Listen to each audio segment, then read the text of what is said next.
Hi, Happy New Year! 新年快樂，身體健康，心想事成. Yeah, I just wanted to wish everyone a very happy, healthy, prosperous new year of the snake. And I pray that, yeah, in all things, we will just be able to grow together, to grow individually, and to support one another in this community. Um, I know that, it's challenging for many people, but together we are stronger. And if you have faith, in the Lord, we can do all things through Him. So I just want to bless you all with that New Year blessing.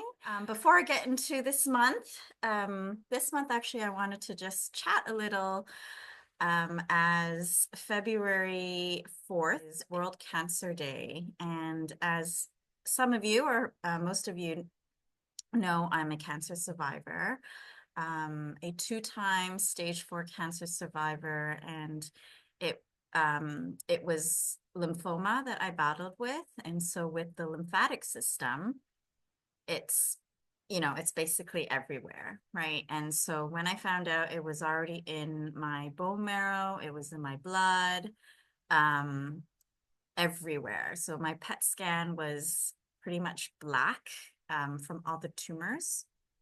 And I did go through a lot of chemotherapy treatment.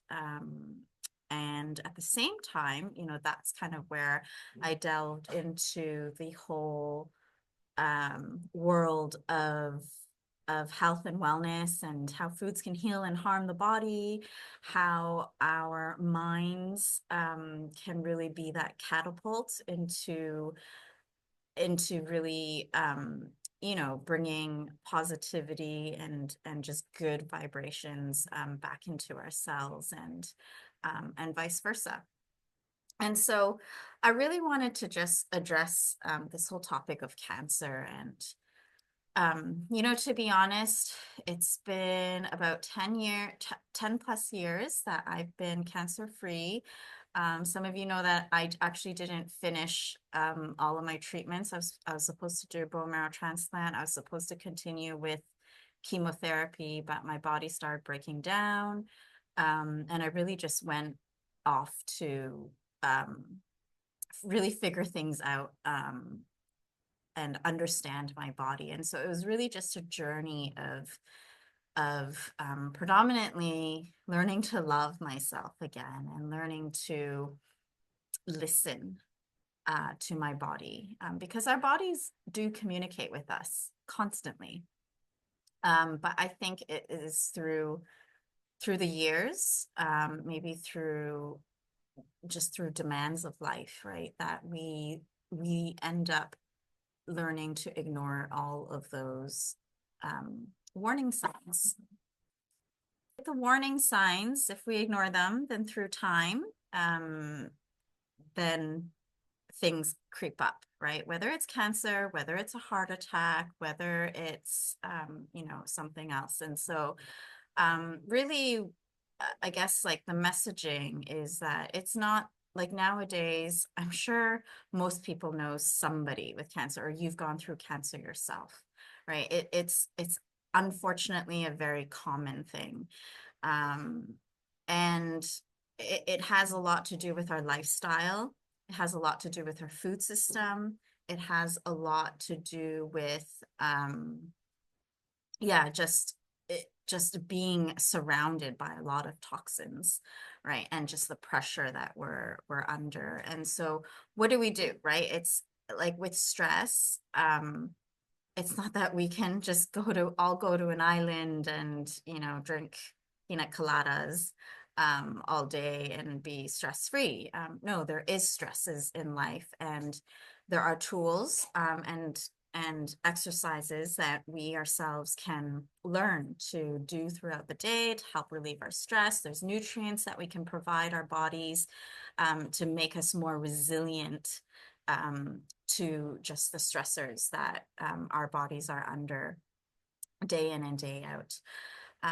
And one of these stresses, it's not just the mental stress, right? It is the stressors of toxins. It is the stressors of having, air pollution and pesticides and herbicides, even the stress of just having an abundance of food, right? Sugar, an overabundance of sugar actually becomes toxic to your body as well, right? So all the pastries and everything that we're surrounded with in Hong Kong, these end up becoming stressors in the body.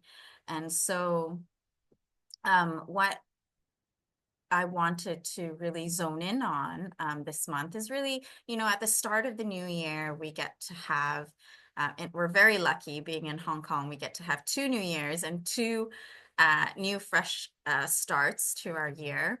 And it really is to kind of take an account of how we're living our life, how we're running our life, and also just to do like a cleansing.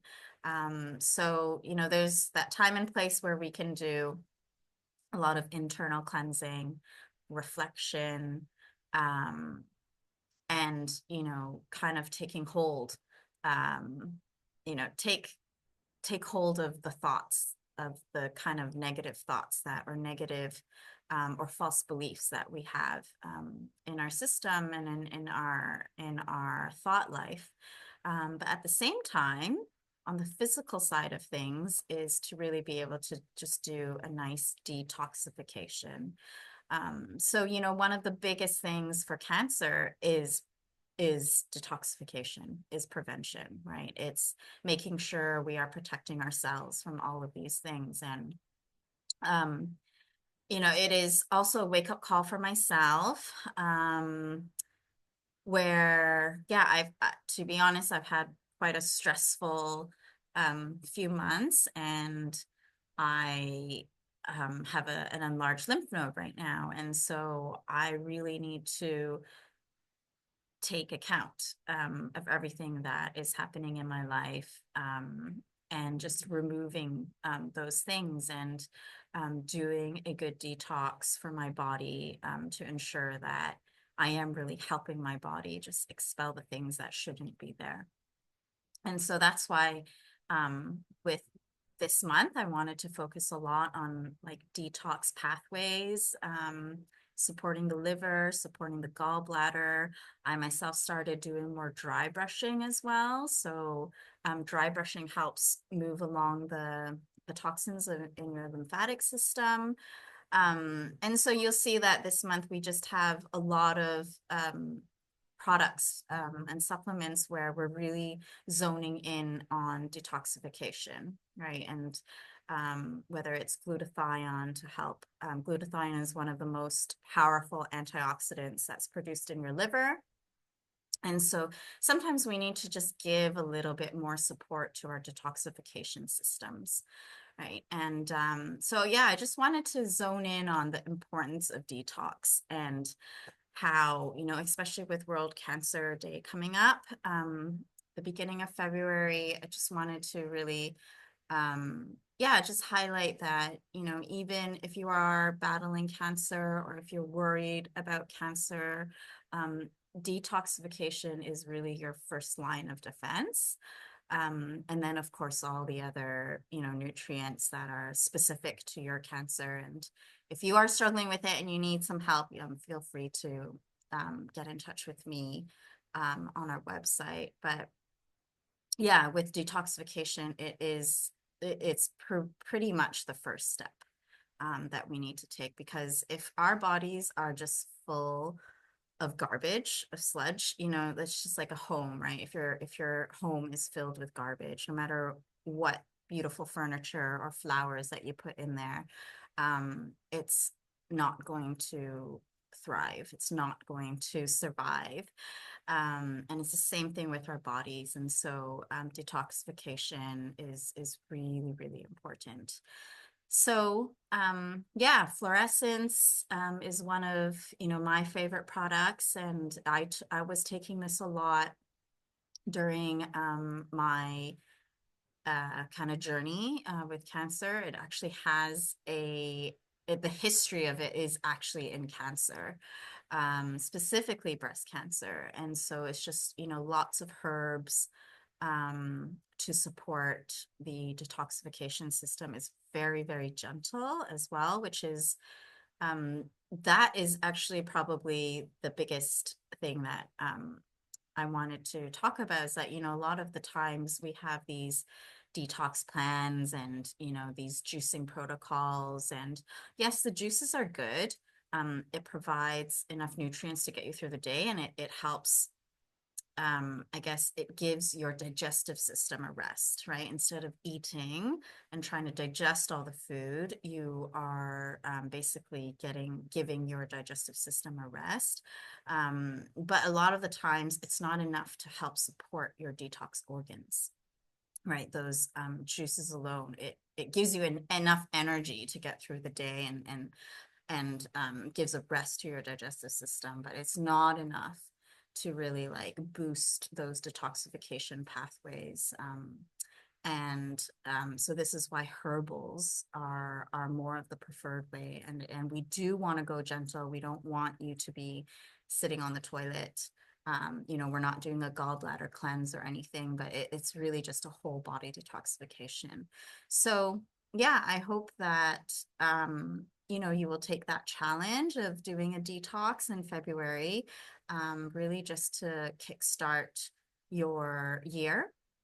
And I guess also while you're doing a physical detox, we can, you can also consider doing kind of like a mental internal detox where you're just taking account of some of the thoughts that are reoccurring in your head, and maybe some of the thoughts that lead you down um, maybe paths that you're not meant to take. So that is it for me. And I just want to wish you all again a very, very happy New Year of the Snake. And I will see you again next month. Bye.